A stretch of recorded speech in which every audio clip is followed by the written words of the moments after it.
J'ai vu la bande-annonce de ce spectacle qui passera le 14 février et franchement, Anna, on l'a regardé, ça donne très envie. On est ravis de vous accueillir. Coco Las Vegas et Dominique Grilla, comment allez-vous?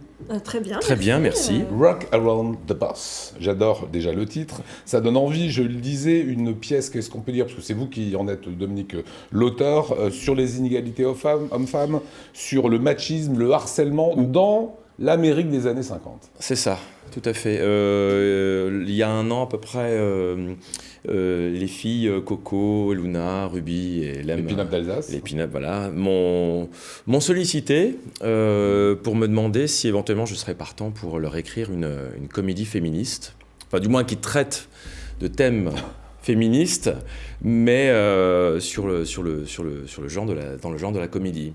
Donc Et voilà. C'est une nouvelle expérience, une nouvelle performance burlesque que vous présentez ici. Ça, on a voulu un petit peu, c'est ce qu'on lui a demandé. En fait, on voulait sortir de notre cadre, de notre zone de confort. Et on a déjà tenté de faire des shows en ramenant des choses qu'on n'avait pas l'habitude, notamment un orchestre live, voilà. Et on a entendu les critiques, on a entendu ce qu'il fallait qu'on améliore. Et les choses qui avaient amélioré notamment, c'était de mettre une mise en scène, un texte, des vrais textes, une mise en scène. Plus proche du théâtre à certains moments. Voilà, donc on s'est lancé, on s'est dit que la meilleure personne pour nous aider dans cette entreprise, c'était Dominique. On vous a vu déjà jouer dans des courts-métrages, etc. Vous êtes plutôt bonne comédienne. Alors l'action se passe aux USA en 1958 dans une agence de publicité. Les hommes sont évidemment minoritaires, mais les postes les plus importants, c'est pour eux et ils en abusent. Devant cette injustice, nos performeuses burlesques vont prendre les choses en main. Regardez. Bonjour, je suis Robert Taylor, le nouveau PDG de l'agence Parker Johnson. Ma mission est de sauver cette agence du dépôt de bilan. Et quand je vois le nombre de femmes qui y travaillent, j'ai envie de dire, pas étonnant. Je suis mademoiselle Lennox, et depuis 10 ans, je suis la directrice de cette agence de publicité. Les messieurs du comité des actionnaires majoritaires ont décidé qu'un nouveau, monsieur Taylor, Appelez-moi Bob. serait PDG, et que ce monsieur gagnerait 3 fois plus que moi pour un travail équivalent. Et j'ai envie de dire, pas étonnant.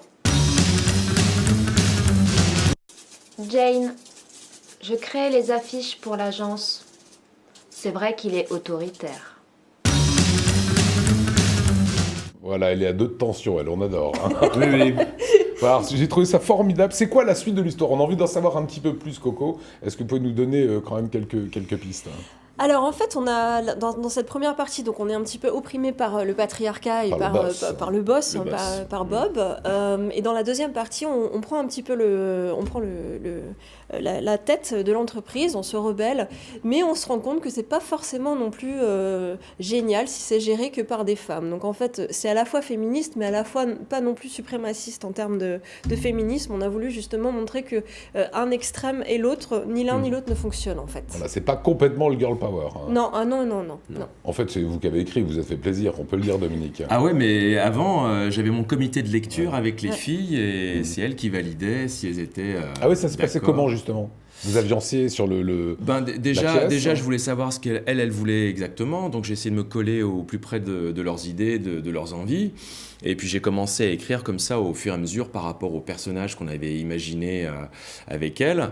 Et puis au fur et à mesure des lectures, il me semble que ça leur plaisait bien. En tout cas, on se marrait bien aux premières lectures.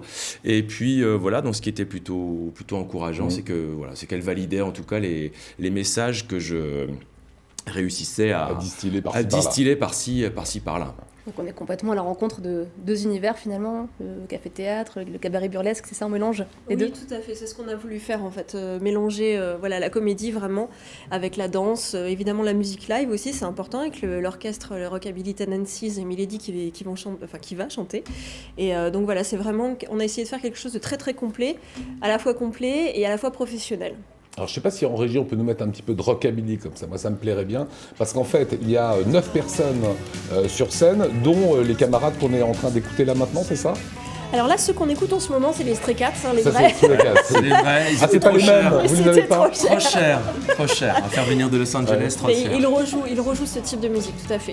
Donc, ça veut dire concrètement, il y a, comme disait Anna, il y a du théâtre, il y a du burlesque aussi, comme vous faites, de l'effeuillage, des choses comme ça? Oui, il y a un petit peu d'effeuillage, il y a de la danse, il y a de l'effeuillage pas intégral aussi, donc voilà, on a voulu vraiment changer un petit peu de ce qu'on fait d'habitude en y mettant quand même des touches que les gens puissent reconnaître un petit peu chez nous. C'est un projet qui n'est pas un projet pin-up d'Alsace, c'est un projet qui est un projet Lembroli King, Ruby Chatsil, Luna Moka, Coco Das Vegas, Dominique Grilla. Voilà. Séparés en fait, c'est pas un projet pin-up d'Alsace. Voilà, et alors une chose qui est très étonnante, c'est qu'il n'y a qu'une seule représentation pour l'instant, c'est le 14 février, c'est ça? Oui, et c'est complet. Merci, au revoir. Au revoir, c'était un plaisir sympa. de vous avoir.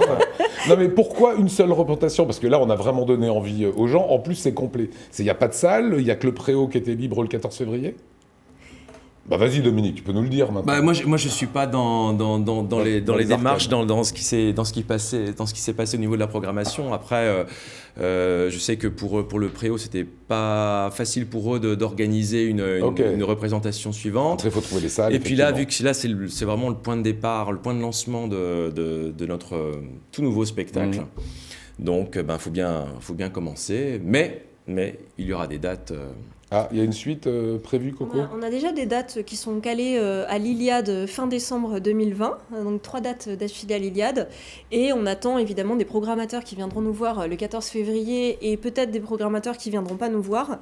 On aimerait beaucoup se faire programmer dans les salles de spectacle d'Alsace, de Navarre. Bah, ce serait une bonne chose. Les filles font leur révolution. C'est une agence de pub, c'est ça? Oui, tout à fait, oui. Voilà. Agence de publicité. Et j'aime bien la première phrase quand vous êtes le boss, quoi. Comment vous faites? Je suis... Bonjour, je suis Robert Taylor, le nouveau PDG de l'agence Parker & Johnson. Ouais, il donne vraiment envie. Allez voir, n'allez pas le voir, c'est complet. Vous irez le voir à la fin de l'année, en tout cas, on peut revoir l'affiche. Ça donne vraiment envie, c'est très sympa. Rock Around the Boss.